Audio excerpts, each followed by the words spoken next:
Merhaba, ben Nesibe. Yeşil'in Elinden YouTube kanalına hoş geldiniz. Bu bölümde sizlerle Konya'nın meşhur etli ekmek tarifini paylaşıyorum.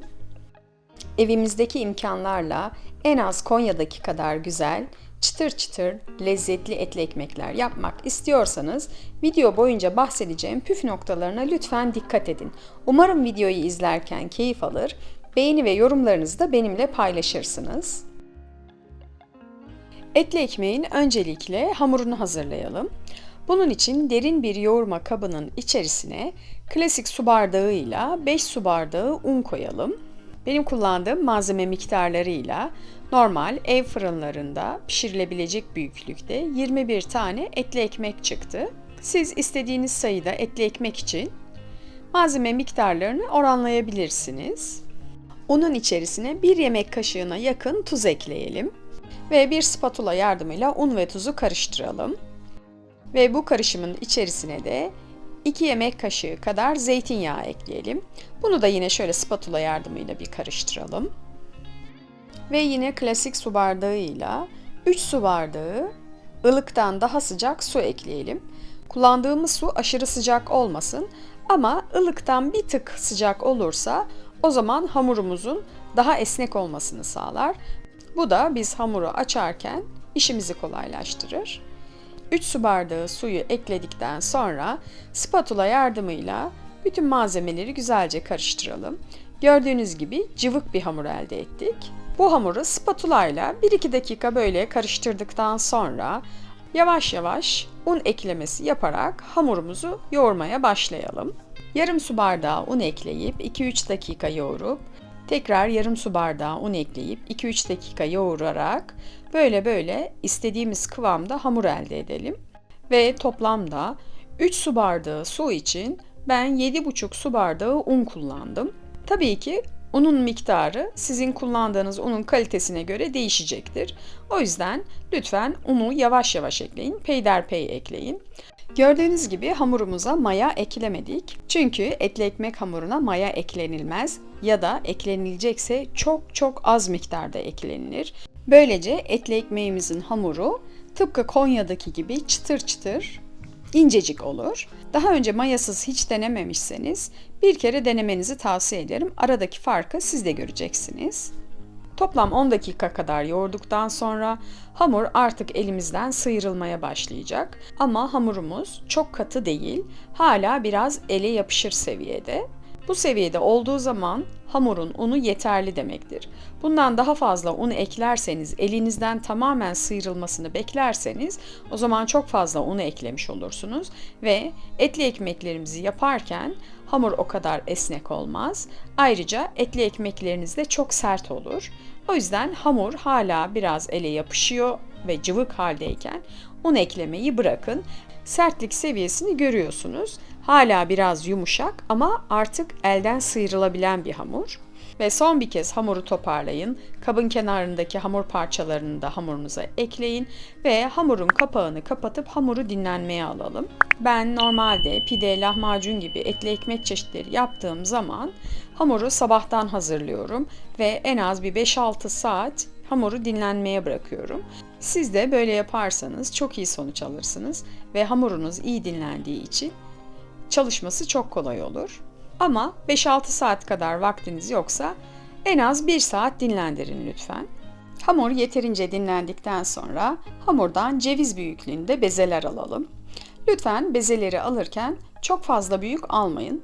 Eğer bezeleri büyük alırsanız biz ev fırınlarında pişireceğimiz için çok büyük açamayacağımız için etli ekmeklerimiz kalın olur. O zaman istediğimiz çıtırlıkta Konya'daki gibi etli ekmeklerimiz olmaz. Ben 7,5 su bardağı unla hazırlamış olduğum hamurdan 21 tane beze çıkardım. Hazırladığımız bütün bezeleri üzerine un serptiğimiz temiz bir örtünün ya da temiz bir kabın içerisine alalım. Ve bütün bezeleri aldıktan sonra hazırladığımız bezelerin üzerini temiz bir örtüyle ya da bir poşetle kapatalım. Etli ekmek bezeleri dinlenirken biz iç malzemeyi hazırlayalım. Bunun için 3 tane orta boy soğanı, bir mutfak robotu ya da rondonun içerisine gördüğünüz gibi iri iri doğrayarak alalım. Eğer mutfak robotu kullanmak istemezseniz malzemeleri bıçak yardımıyla ya da zırhtan geçirerek küçültebilirsiniz. Bunun nasıl yapıldığını daha önce kanalımda bıçak arası videosunda paylaşmıştım. Ben bu sefer mutfak robotu kullandım. Çünkü size mutfak robotuyla malzemeleri doğru şekilde, doğru sırayla nasıl hazırlayabileceğimizi, doğru büyüklükte nasıl hazırlayabileceğimizi göstermek istedim. Biberlerin de saplarını çıkartıp yine biberleri de iri iri olacak şekilde mutfak robotunun haznesinin içerisine koyalım. Ve soğanlarla biberleri yaklaşık 20-30 saniye kadar mutfak robotunda küçültelim. Soğan ve biberleri parçaladıktan sonra olması gereken büyüklük seviyesi gördüğünüz gibi. Bundan daha fazla küçültmeyin. Eğer klasik etli, kıymalı pide gibi pide yapmak istiyorsanız soğan ve biberlerinizi böylece kullanabilirsiniz ve domatesleri de elinizle minik minik doğrayarak kullanabilirsiniz. Ama eğer Konya'daki etli ekmekler gibi yapmak istiyorsanız o zaman 1 kiloya yakın domatesi iri iri doğrayıp yine mutfak robotunun haznesinin içine alalım ve soğan ve biberlerle birlikte 20-30 saniye kadar mutfak robotunu çalıştıralım.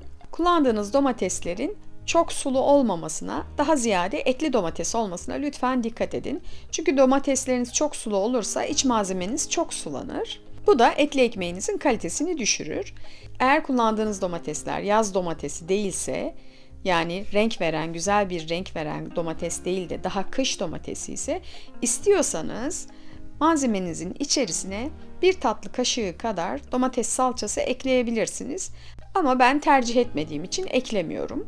Neden hepsini bir kerede mutfak robotundan geçirmedik diye sorarsanız, hepsini bir kerede yaptığımız zaman soğan ve biberler iri iri kalırken domatesler de aşırı domates suyu gibi oluyor. O zaman istediğimiz kalitede bir iç malzeme elde edemiyoruz. O yüzden önce soğanlarla biberleri parçalayalım, sonra domatesleri ekleyip yine bir 20-30 saniye kadar çevirelim. Domatesli karışımımızın yoğunluğu gördüğünüz seviyede olmalı. Tamamen su haline çevirmemeliyiz. Gördüğünüz gibi hala domates, biber ve soğan parçaları pütürlü halde. Lütfen buna dikkat edin. Çok fazla sıvı hale getirmeyin. 1 kilo yağlı dana kıyma kullanalım. Kıymamızın yağlı olması önemli. Bu etli ekmeğimizin lezzetini daha da artıracaktır ve fırında pişirirken etinin çok kurumamasını sağlayacaktır. O yüzden lütfen siz de yağlı kıyma kullanın. Kıymanın üzerine damak zevkimize göre tuz ve yine damak zevkimize göre karabiber ekleyelim. Tuz ve karabiberden başka baharat eklemezseniz sonuç daha güzel olur. Çünkü etin tadını almamız önemli, baharat tadı değil. Ve hazırlamış olduğumuz domatesli soğanlı karışımı kıymamızın içerisine ekleyelim ve elimizle bu sosla kıymanın iyice buluşmasını sağlayalım.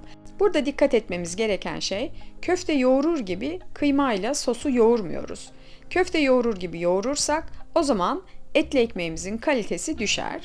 Biz burada sadece kıymayla sosu karıştırıyoruz. Yani elimizi bir nevi kaşık gibi kullanıyoruz. Kesinlikle güç uygulamıyoruz.